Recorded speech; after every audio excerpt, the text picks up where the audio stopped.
And welcome into week 3 of the NFL season, and thus week 3 of the consistently Cashin podcast. We have logged clutch games in each of the first 2 weeks of the season, cashing both week 1 and week 2. Hoping to replicate that here for week 3. I'm Colby Conway at Colby R. Conway over on X, and with me here, as always, also 2 for 2 in the clutch games, Mr. Ron Rigney. So, Ron, how is everything going for you? Great, man. It was great to get off to a good start, even though I don't know about you, Mr. Conway. I think you're faring a little better than I am, but injuries are absolutely ravaging pretty much every team that I have. And I wanted to share this bit of misfortune with you. I wasn't able to share it with everybody on Thursday night, but I play in a 2 quarterback league, and I want to run down my list of quarterbacks here. So take it a minute to let it kind of sit in after I tell you I have. Mhm. So have Tua, Bryce Young, Russell Wilson. Yeah, and there's nothing on waivers, so that can kind of tell you how that's going in that league. It sounds like a 0. It's not great. It's not the ideal setup.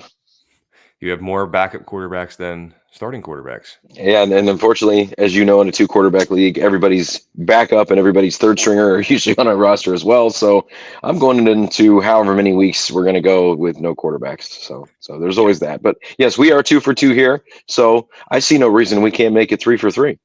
That's right. And while you may have quarterback issues in that league, you don't have to worry about that here in DFS because we don't have to pick Tua. We don't have to pick Bryce Young, and we do not have to pick Russell Wilson. We have the whole main slate available to us. So some of the games on the main slate, we have the Eagles Saints, which is sitting at 49.5. Texans Vikings is at 46.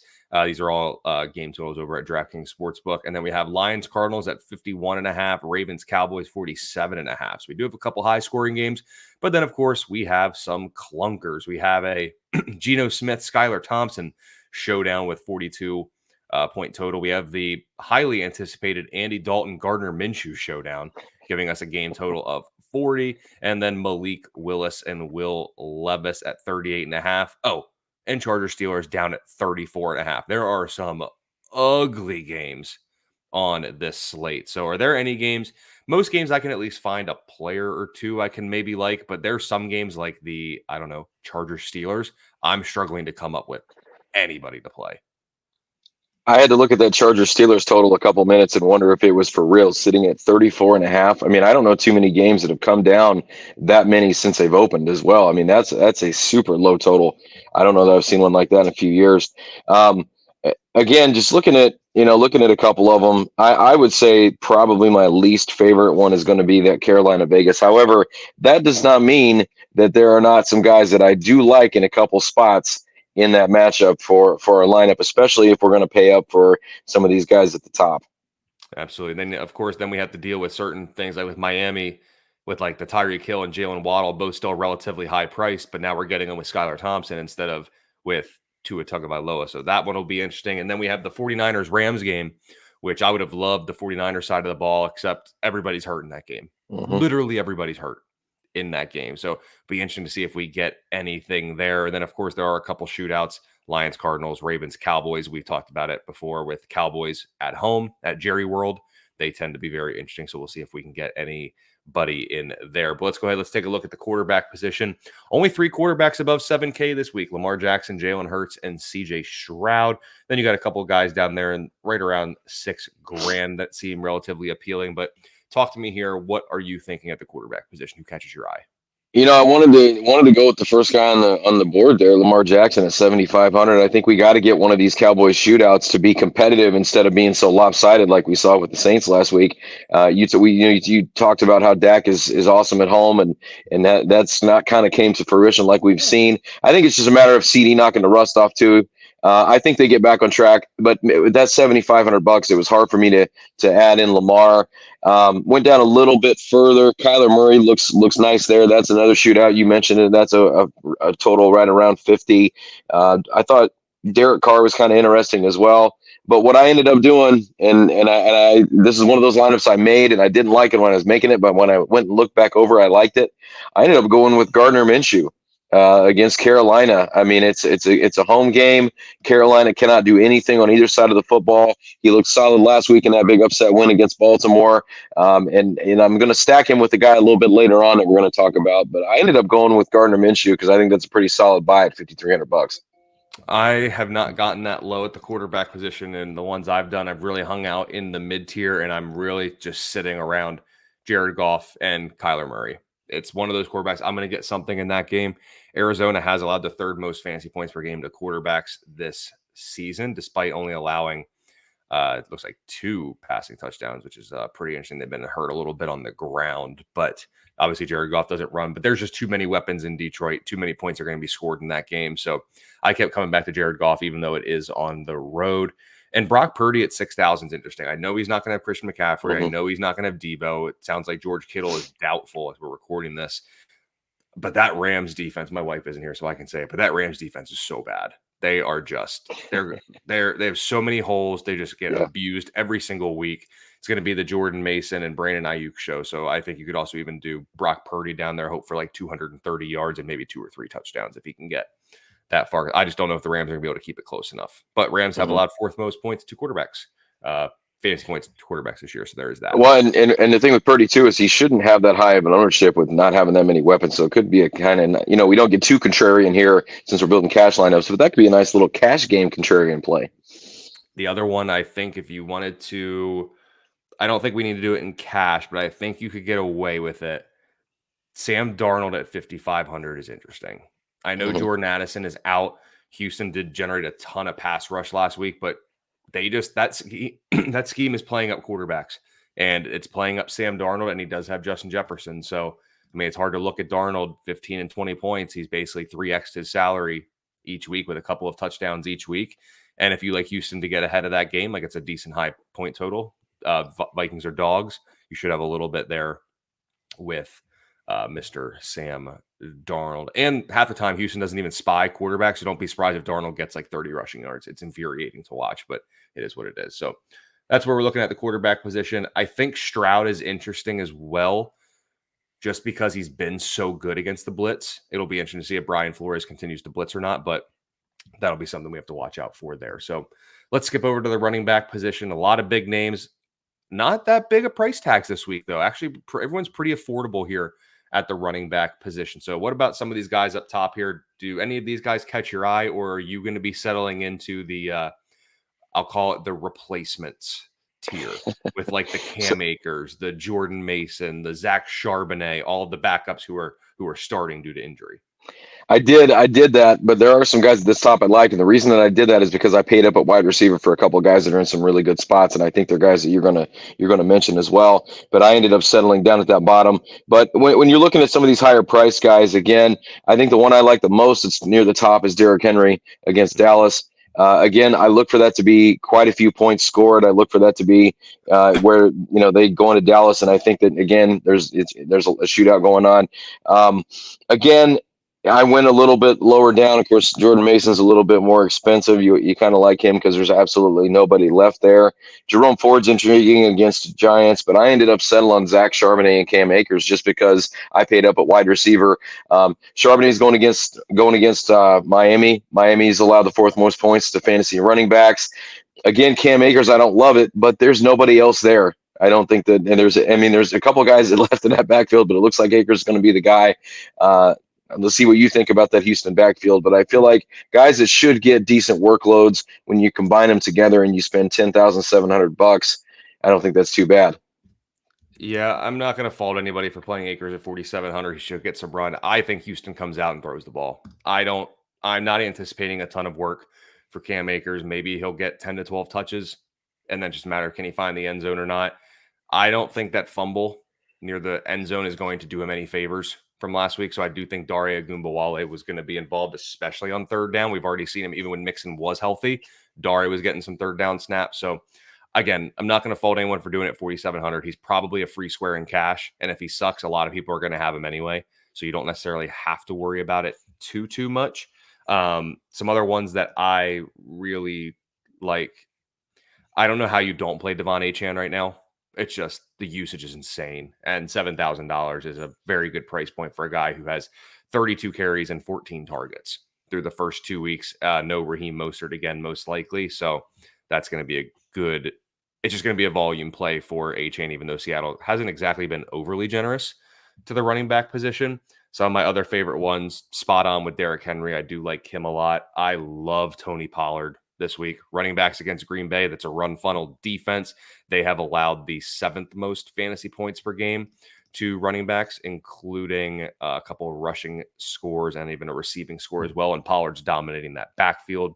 And then the other one I'll throw out here, sorry, Ron, but running backs against India have been quite good as well. I don't Mm-hmm. think many people are going to be on DeAndre Swift because he hasn't done Mm-hmm. anything to date. But So I looked at. I think after that Sunday night game where I think Caleb Williams' true rookie colors showed a little bit, I think they come out and say, hey, we are going to try to really lessen the workload on Caleb. I could see DeAndre Swift getting a season high total in carries, so 15 plus. He had the 5 targets last week. I mean, we could get 20 touches for him total in this game. And running backs who've had 20 touches against Indy this year, who have allowed the most yards on the ground, it's an interesting matchup. So really it comes down to, for me, Achane, Pollard, Swift, and then the guy and Jordan Mason, who's probably my favorite, and Cam Akers and Sharp. And I'm glad you mentioned Swift, because Swift was one as I was going through them that I was scrolling and I couldn't find. I knew I was leaving a guy out. And the thing about Indy as well, as bad as that run defense was before with DeForest Buckner, who hasn't been healthy all season, he went on IR, so it's going to get even worse. So I agree with everything you said about that for sure. And then wide receiver, it sounds like we are paying up. I'm not going to bury the lead here. He might be the most expensive, but Baltimore's allowed the 6th most fantasy points to receivers. And we have CeeDee Lamb in a home game in Jerry World. That's my far and away my favorite. So I just wanted to get that out there first. Now I'll kick it over to you for some wide receivers. I'm right there with you on CD. That's why I paid down a quarterback. That's why I got those bargain basement running backs. I went with CD and I went with Marvin Harrison as my 2. Love the matchups with both of them. We had the Marvin Harrison Jr. coming out party last week. I don't think he's going to slow down. And the third guy that I went with, I had to go a little bit bargain basement here. Again, I'm not expecting a repeat performance of last week. I went with Quentin Johnson at $4,600.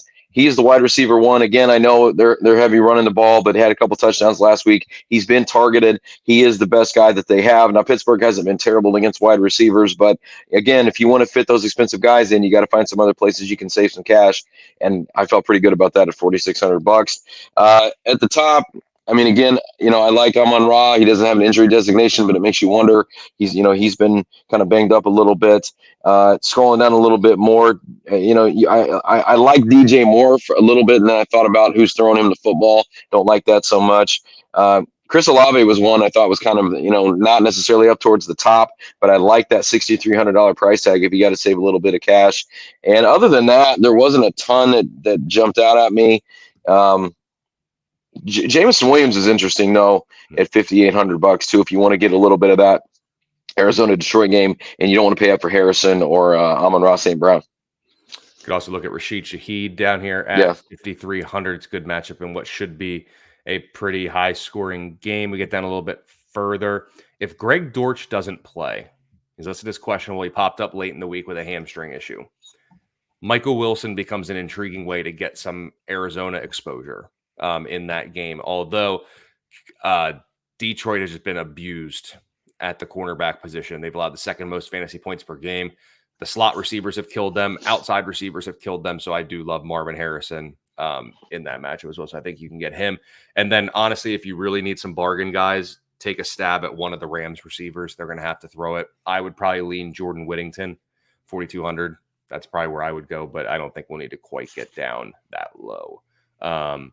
Look at it here. I don't think we need to go anywhere much down past here. I think we'll be okay elsewhere. Let's go to the tight end position. A lot of red here. Out, doubtful, out. Just the way tight end position is. Our favorite matchup on the year, tight ends against Kansas City. We do not have them on the main slate. So then we would have the Rams. But of course, then we don't have Kittle. But the next up, Carolina, 3rd worst against tight ends. And Brock Bowers has enjoyed himself here in terms of 17 targets through the first 2 weeks. So really like Brock Bowers, and I do really like Trey McBride. Even though Detroit hasn't been overly favorable, he should get plenty of targets in this one. So what are you thinking at the tight end spot? I love Brock Bowers. He's probably my favorite looking at some of these top guys, but curious where you may have fallen. I think you got to find a way to get McBride or Bowers in, and I don't think you mess with it any further down than that. I mean, when you scroll, with tight end, this as well. When you scroll down too far, you're really hoping for a touchdown from some of these guys, and you don't always get what you're looking for. The one area that I thought was kind of interesting. There's three guys in a row that all have solid matchups. Jake Ferguson, Dalton Schultz, Pat Fryermuth. If you need to save a little bit of cash, I think you can, mix and match or go with whoever you think is the best one to try to get a touchdown there. But again, the Panthers have been bad against everything. They've allowed 2 touchdowns to tight end so far in the first 2 weeks. So I had Brock Bowers in mind. Like I said, I got Minshew stacked up with Bowers so I could pay up at wide receiver. Hopefully we don't have to do that. But again, it's one of those lineups I built and I felt, you know what? Not too terrible at the end of the day. But yeah, you don't go with anybody other than McBride or Bowers, I don't think.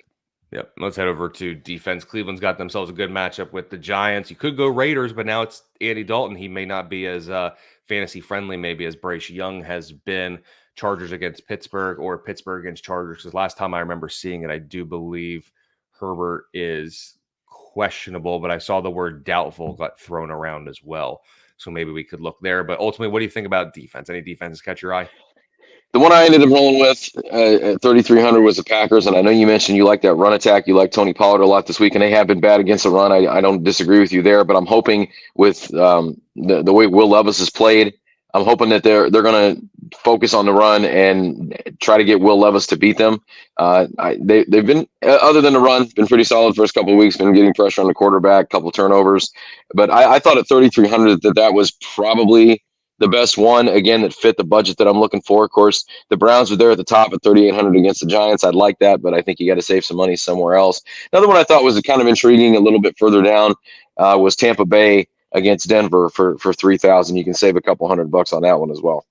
I do like that one as well. We'll see where the money shakes out as we build a lineup. So, all right, Ron, we each get one person that we get to lock in. No ifs, ands, or buts. Who's your one? I think mine's going to be Brock Bowers. Okay. There he is. So we'll go Brock Bowers. I am taking Jordan Mason. So, all right. So we got Mason and Bowers, 2 mid-priced players. I mean, sure, maybe Bowers at his position is one of the more premium end guys. So I would like to not have to go down to Minshew. That is what I would like to be able to avoid. But we'll have to see kind of where it shakes out. I would love if we could get like Goff, Jameson Williams, or maybe even like Kyler, Marvin Harrison. That would be sweet. I think to do that, that would essentially mean we're going Cam Akers and not Devon Achane at our other running back spot. But what do you think kind of about that outlook here? Trust me, as much as I say I like the lineup when I got done and I could play it, I'd rather not go with Minshew. Out of the 2 that you mentioned, I would love to be able to fit Harrison and Kyler in there. I'd love to be able to do Dak and CD, but that's definitely not going to happen. So I think if we want to get a stack in there that we feel good about, I think Harrison and Murray's the one. All right. Okay. So I put in CD Lamb. As I was talking about that, I was like, shoot, I should have thrown out Dak CD because that's something I would want to do. And I gave you an out. But luckily you brought me back in. So I appreciate that. Okay. So average player 3,800 here. So looks like this might end up having to change with CD, but let's go ahead and let's put Akers in. I guess defense will help a little bit. Let's go Bucks. Let's go Packers. 3,600. Okay. I mean, do we go full Arizona and put Michael Wilson and hope Dortch doesn't play and just go full on Cardinals? We may not have a choice at this point. Let's see. So 7,300. So we probably have to be in like the 4s. I talked about Jordan Whittington. That would put us at 31 after that. Tight ends are cheaper. Could we go like a little double tight end? I'm always a fan of the double tight end. Let's see. Who's most friendly? So Chiefs, Rams, Panthers, Ravens. Ferguson's still going to be too expensive. Vikings, you have Schultz. Well, see, it's because we're bad. Because we're in that. You're looking at Ferguson and Schultz are in that $4,500 and $4,300 range, and I don't think we're going to be able to swing that, are we? I don't think so. And there's not much below that I feel good about. So if we did Schultz, we bet 3,000 for a receiver. I mean, the only other one that again, I don't feel great about it because it's a backup quarterback, but Jonnu Smith in Miami. Yeah. At 3,400. I mean, we could hope for a touchdown. Johnny Munt in Minnesota. I mean, there's not a lot. Yeah, I mean, I don't know. That's not. I actually don't hate Jonnu. I mean, Seattle 1, 2, 3, 4, 5, 6, seventh most fantasy points per game to tight ends this year. That would I mean, it's not terrible. And I mean, you got a backup guy that's probably going to have to check down a little bit, and that could be the check down guy. Don't think we necessarily need to go Jalen Tolbert. We just missed Jordan Whittington unless we can drop the defense a little bit. All right. Well, this may not be. We may not be able to get this done. What if we took out Kyler, went to Goff, went to JMO? Nope, 1900. That's not even any better. Okay. Well, I guess if we didn't go, I guess we wouldn't necessarily be tied to Marvin Harrison. So let's go. Oh, I already have Jameson in there. Okay, so now we have 9,300 for wide receiver and a flex. Olave, that'd be down at $3,000. What was some of the middle guys? So if we go Shaheed, what if we went Derek Carr and Rashid Shaheed? There you go. I could live with that. I know we didn't talk about Carr at all, but I mean, it's a Shaheed at 5,300 is pretty enticing. Eagles have allowed, what is that? 1, 2, 3, 4, 5, 6, 7, 8, ninth most fantasy points to games with quarterbacks. Another guy down there that's down there too, and I know he's got a red number against the opponent rank, but Jackson Smith and Jigba for 5,400 is kind of intriguing too. Mm-hmm. Okay, so if we go Carr, Shaheed. I mean, Shaheed typically you always think of him of like tournament instead of cash, but I mean, he's getting a couple targets each week. Yeah. They're giving him the ball a little bit. Yep. So then we would have 4,700 for a flex. I mean, you said you liked Quentin Johnston. I am scared of the matchup, if I'm being honest. Oh, I don't love it. I don't love it at all. I'm doing it as a matter of, again, the way I built my lineup, I needed a guy that was $4,600, and he was the best guy in that range. I felt about. But again, I'm all ears as far as who we're looking at here for sure. Yeah. I mean, you got Isaiah Likely sitting there at 4,700. Getting another $100. Ferguson at 45. Ferguson's, I would love to. I mean, Baltimore's been bad against tight ends thus far. Do we think he's healthy? Doesn't have an injury designation. Mm-mm. So that would give us Dak. I'm sorry, that would give us CD and Ferguson in one of the higher games on the slate. Mm-hmm. We would have Carr and Shaheed in another one of the high scoring games. We'd at least have JMO from Detroit in that one. And then we got Mason against the Rams, Akers against Minnesota, two, in theory, volume running backs. I mean, I don't hate it. It's a tough one this week, man. It's definitely a tougher build this week as we look at it. I mean, but Balor's high target guy there, so that should be good. And hopefully Andy Dalton puts on a little bit of a offensive display and we get some passing fireworks there. So we have $200. The only thing I could think of, and I just want to check one thing. Okay. For some reason, I kept thinking Olave was 6,000, but he's not. He's a little bit up there. Yeah, a little bit above that. 200. So, okay. So we have the Carr Shaheed stack.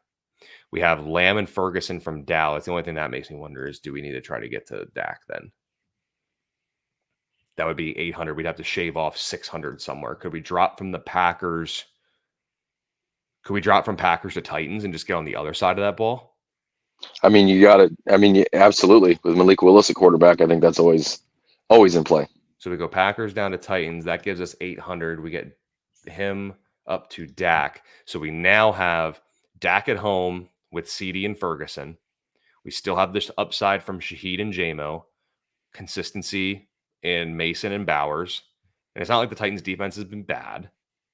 They can slow down the run. I think we'll be in a good spot there. And then we just hope for maybe Akers to get 12 to 15 touches and fall into the end Yeah, zone. yeah. That's what And we're hopefully, let's cross our fingers for a touchdown.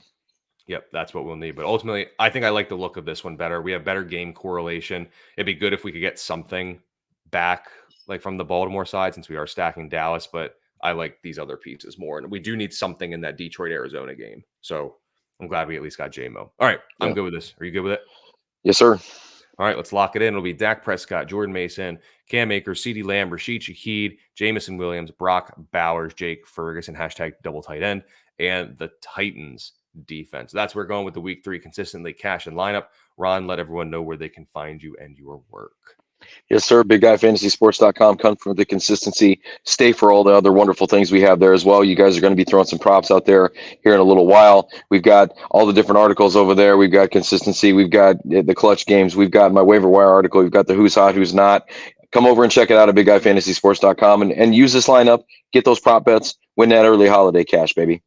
That's right. We are 2 for 2 in clutch games, looking to make it 3 for 3. You can find me over on X at Colby R. Conway, and make sure you check out all the great content here at BigGuyFantasySports.com. A lot of good stuff from consistency to DFS to prop betting and anything and everything in between. So best of luck in week 3 with your DFS lineups, and let's consistently cash for not 1, not 2, the 3rd week in a row. And we will see you next week for week 4 of Consistently Cashing.